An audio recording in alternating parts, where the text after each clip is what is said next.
What's up, everyone? It's Matt Mrozik, and I want to do a quick kit review of Judy from Filmy's Girls. Mark Havacan. This just came in yesterday for a client, which I'm very glad that he purchased one of these because I wanted to get one of these for myself and add it to the queue to never build and paint, along with all my other kits. But when I was at Winterfest this past year, this was Filmy's Girls' debut piece, and I kind of got an early glimpse of this about a year ago, and it was first in development, and so I was excited to see the painted up prototype painted by Anya Shantanina. I always say her name wrong. She did a fabulous job on it. Randy Van Dyke had a painted copy in the contest, but this is a great piece again by Mark Havacan, sculpted by Roberto Von Bear. So just really cool piece. As usually, get your great Filmy's Girls packaging, nice sturdy box with some cover art, concept art by Simon Eckert. He's done all of Mark's concept art for him. And let's open her up. I just got this in this morning. So this is for my client Tony Baker, and Mark always puts the person who purchased the kit on the envelope and the number of the kit. So you know it's all. This lets you know this is an original Filmy's Girl kit. You get a certificate of authenticity, a COA, with the foil sticker, customer's name, Mark signs it, and the kit number. So these are always nice to have. So whenever you buy a kit from Mark, and if you ever decide you want to sell that kit, make sure you hold on to this stuff, because it just lets that person who's buying it from you know that it is not a recast and an original. I've yet, I'm going to knock on wood, yet to see any recast pieces of Mark's, because I think the people that buy his pieces are the guys that go to Wonderfest and are true collectors. They're not factories buying the piece and then recasting it. So he's been really lucky that he's been able to dodge the recaster so far, from what I know. But here's a couple pictures of the painted prototype by Anya. And she did a great. What's really cool about Anya's paint up is the eye makeup is really nice. Kind of gives her a slight Asian look just because of the makeup, although she doesn't look Asian. But just the makeup kind of gives her a little Asian look. And as usual, great sculpt by Roberto. He's known for his girl sculpts, and they're always a pleasure to look at and work with. And then you get a sticker, futuristic retro sticker. I've got several of those myself. Oh, there's something else in here. What did I miss? Probably another sticker. Oh yeah, and then you get a Filmy's Girl sticker. So those are always included, which is nice. So when you buy a kit from Mark, I can't remember what the price was on this, and I don't want to get it wrong because there was a excuse me, a Wonderfest price, and I want to say, and I may be wrong, was like $275 or $290, somewhere in there. I'm pretty sure it was under 300. Again, I don't remember, so don't hold me to that. But that was a Wonderfest price. I don't know what the retail is now. But when Mark was asking me what do I think this kit should go for, I was saying like the 350, 375 mark. I think is well worth that. And a lot of guys have a hard time spending that kind of money on a kit, but you're getting a 1/5 scale original sculpt, super high quality kit. You get what you pay for. So, you know, I think 350, 375 is still a pretty good deal for this kit. If that happens to be the new retail, I don't know. Mark would know. So right away we get a little plastic envelope or plastic bag. And inside here we have the acrylic rod for the hover bike. Mark hand bent all the, what is that? Is that the handlebars? No, it's the sissy bar on the back. So he hand bent all those, and then you got the rear view mirror for the scooter, hover scooter, and some gold rings or brass rings for the earrings. So I'm not going to take that out because I don't want to lose anything. And then we get to, this is kind of like the guardrail for the base. We'll put that to the side. As usual, great castings so far, just from this first piece. You know, you have your typical little slight mold line you got to deal with, but this is like super easy to take care of. You know, a little bit of sanding here and there, no big deal. Let's get these parts unwrapped. And I'll probably never get this back in the box. I actually opened one of these at Wonderfest. And I try to get back in the box, and Mark's like, here, give me that. Because he packed it, so he knows how it all goes in. So he had to repack it for me. Yeah, this was the only piece at Winterfest that I kind of wanted to get. And so I told Mark, put one to the side for me, and if no one asked for it, by the end of the day, I'll buy it. And of course, someone asked for it, which saved me some money. But again, I just wanted the experience of painting one.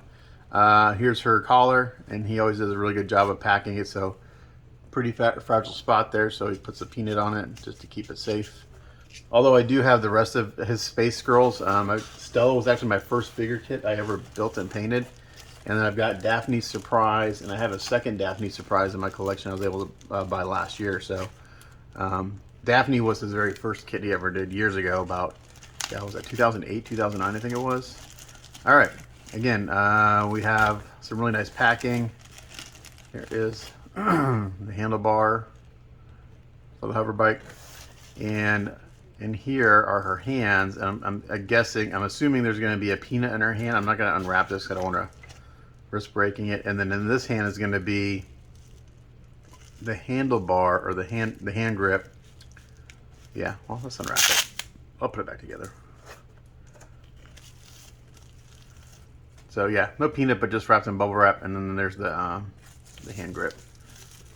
If there's ever like open fingers or anything like that on these pieces, Mark always puts a bubble in those fingers and then wraps it up, so there's less chance of those breaking and shipping, because if anything breaks, it's going to be a finger. You know, something like that. Let's see, there's a bubble. I don't think so. Nope, just her hands out because she's blowing a kiss. So actually I'm going to leave those unwrapped because we're going to try to do some fitting together. Here, we'll see. Sometimes I can fit these together, sometimes I can't. Just depends on kind of the balance and everything. We'll see. Let's put that to the side. I put the handlebar to the side. All right, next thing in, what we got here. I like to show the unpacking just to show you the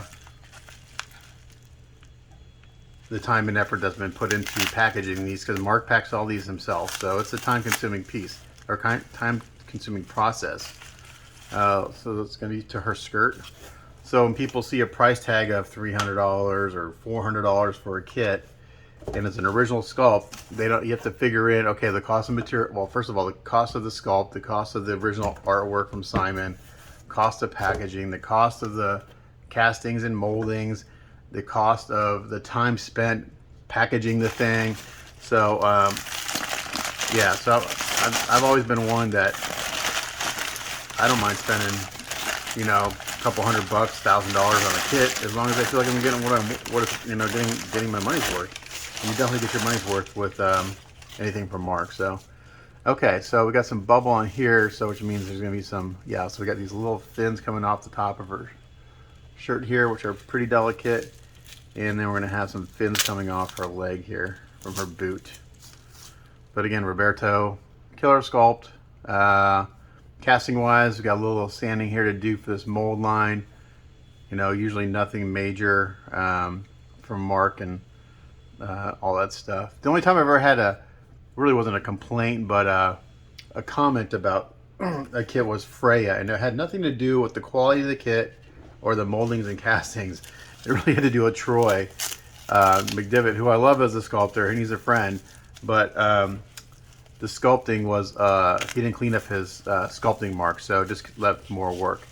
And Mark kind of got on me for saying that, but it is what it is. It's a great, actually, I have my Freya all prepped ready for paint. She's been ready for paint for years, but I've yet to paint her. But I spent all the time prepping her and getting her cleaned up and everything.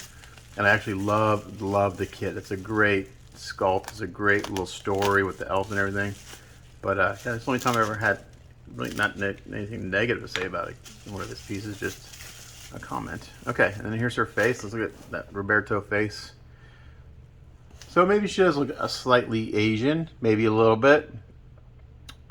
So you can paint her however you want. Randy painted her more Caucasian looking, and Anya painted her with some eye makeup that made her look a little more Asian, but beautiful sculpt as usual from Roberto. Really nice. And the mold line for the head is hidden really, really well. I'm having a hard time seeing it. It usually has to go through the hair, which is always a pain.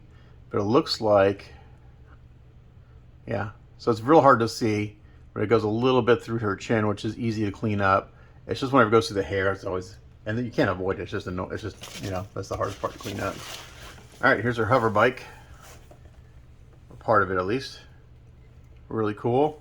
Pretty simple design, but you know, very retro futuristic. So looks great. And then what's next is the base. So the base comes in 2 pieces, and Randy Van Dyke did something really cool. There's also a foil sticker on the bottom. Mark signs it. He actually took the base and he put an acrylic rod on the bottom and had her up, gosh, like 12 inches or something. It was crazy. He had her up really high, and it looked really good. This must be the other leg. It is, because it's got the little bubble wrap. So there's that.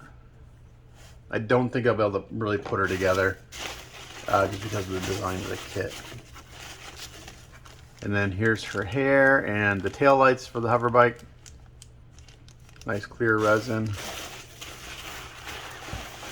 What else we got? This is the bottom of the base. Oh, this is the top of the base, sorry. So this is the top. Pretty big solid chunks of resin. And we got, okay, here's the little robot dude. So every time Mark does a female chick, or a female chick, that's a, whatever, a female figure, there's always a little character that goes with that female character. So a female figure. So this is a little robot. I don't know if this guy has a name. Usually they have a name, like on Daphne, the little alien's name is Orb. Yeah, pretty cool. So let's take him out. Again, really nice sculpt, great castings.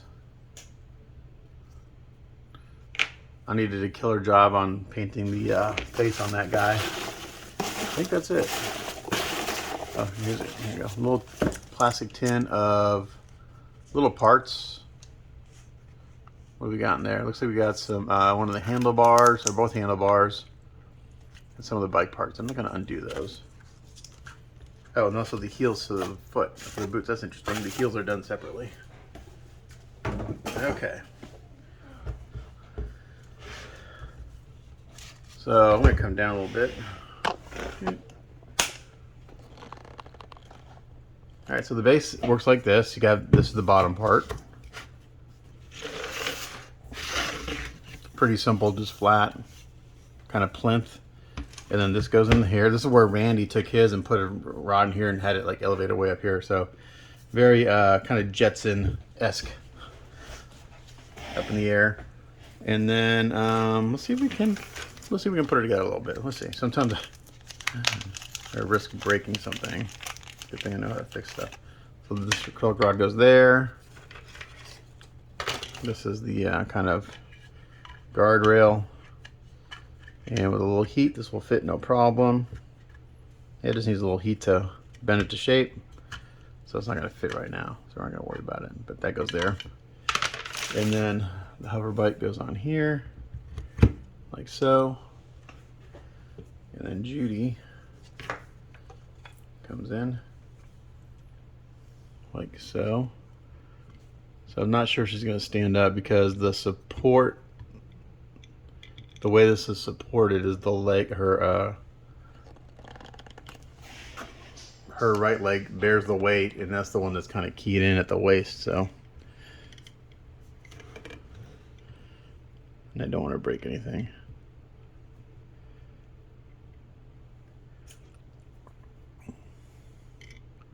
But she's a good size, 1/5 scale. So you got a little seam work to do on the neckline to seam that in.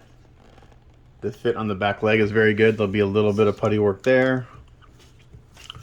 And then her skirt, again, I don't want to risk dropping her. I think this comes around. Let's see, which way does this go? I don't know. Maybe from the side. Oh, there it goes. It goes there. And then the other piece is going to come in this way. So there's her skirt. and it will get all seamed together to be one piece. Yeah, she's very precarious. So I don't want to risk messing her up, because it's a balancing act right now since she's all loosey-goosey. So she is blowing a kiss, so this will go here.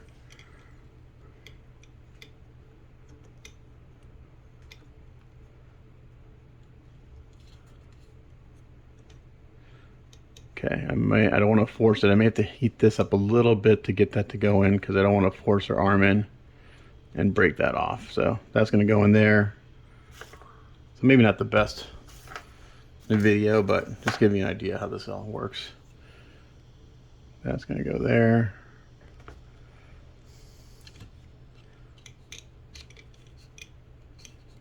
But I just wanted to kind of show you this, the kit, the quality.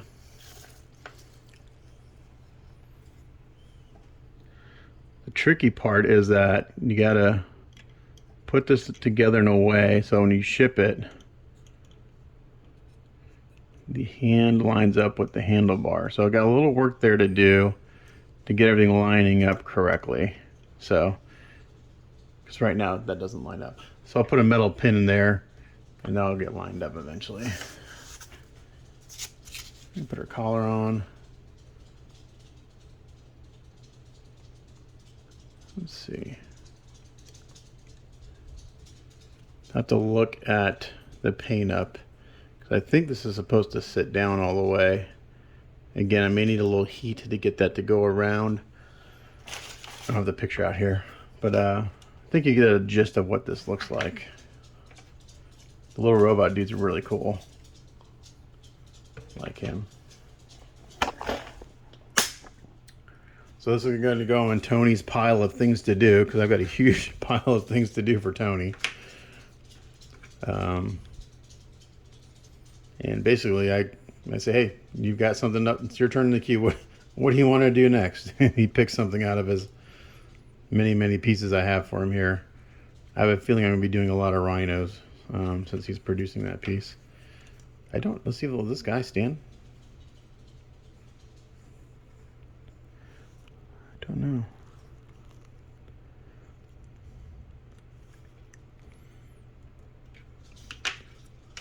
I have to look at his legs. I don't think he goes, yeah, it's got to go this way.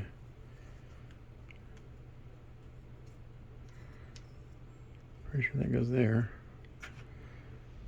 I got a little fitting to do on this guy. Those don't quite fit. So I can't get him to stand up. So I got to wallow out this key to get this to fit. But I think he's supposed to be just standing solid or flat. But he's a cool little guy. I think the only thing that I might add an antenna to him, because he looks like a TV. So I might add like an antenna to the top. That'd be kind of cool. Just a little simple addition there. Okay, so that's really all I can do. I can't do a whole lot more with her as far as putting her together. But just wanted to show you the kit, the quality you get, and just kind of give a shout out to Mark for getting this here so quick. He lives in Houston. I'm in Dallas. It shipped out on Saturday. I got it in 2 days. So he's usually, within 24 hours I get stuff from him. But again, send him a message on Filmy's Girls page or Mark Havocan. I'll put links down below to his Facebook page and ask him about getting one. I don't know how many he's going to do. I think he's still in the first run of this piece. I don't know the certificate didn't say like first run or whatever. I just know this is the number 36. So yeah, and I'm sure my guess is he'll probably do at least 2 runs. Again, don't hold me to that, but he had a lot of there was a lot of demand. She sold out really quick at Wonderfest. Actually, he sold out of everything at Wonderfest super fast this year. He had a very good year, which is always good to see when vendors have good years. But yeah, great piece as always. Great sculpt, great kit. There'll be a little kind of, figuring out engineering wise how to put things together. So my initial thought is I'll get her all together, all the gaps and seams worked out. Because even though this is a great kit, you put this together, there's a little bit of a gap. It's not big. It's just super small. So just a little bit of putty work. There's a little bit of a mold line here, and it looks like, so one thing I don't like, and I don't know if the caster did this, is when the casters go and clean up mold lines, just leave it as is and let me clean it up. I rather have a little extra cleanup than a flat spot sand. Now I don't see any flat spots on here on this kit, but I've gotten kits before where the mold line, maybe there was a slight slip in the mold, or you know, there's a decent mold line. Well, the caster will go in there with the Dremel and just go right down the mold line. Then there's a flat spot. Well, that leaves a lot more work for us builders to try to resculpt that. Just leave it there. Let us deal with it. But again, there's a slight little flat spot here that I'll have to sand out and smooth out, but nothing big. Nothing I haven't had to do in the past. But again, great kit, great quality. Again, I think it's around the $325 mark. I could be wrong. I don't know. I know that it was $290 or $275 at Wonderfest, which I thought was a steal. But I think anything around $350, $375 for this quality kit is well worth it. So, and he doesn't make a ton of kits. You know, usually 2 runs. I think maybe a few of the pieces he's done 3 runs, but yeah, because he likes to do them and move on to the next one. So, just great piece. Love the sculpt. Roberto killed it again. And she's really pretty. So this is going to be a fun piece to do because I wanted to do one. Yeah, so I'm looking forward to this. But as always, thanks for watching. It's Matt Morozic, and we'll catch you guys on the next one. Bye.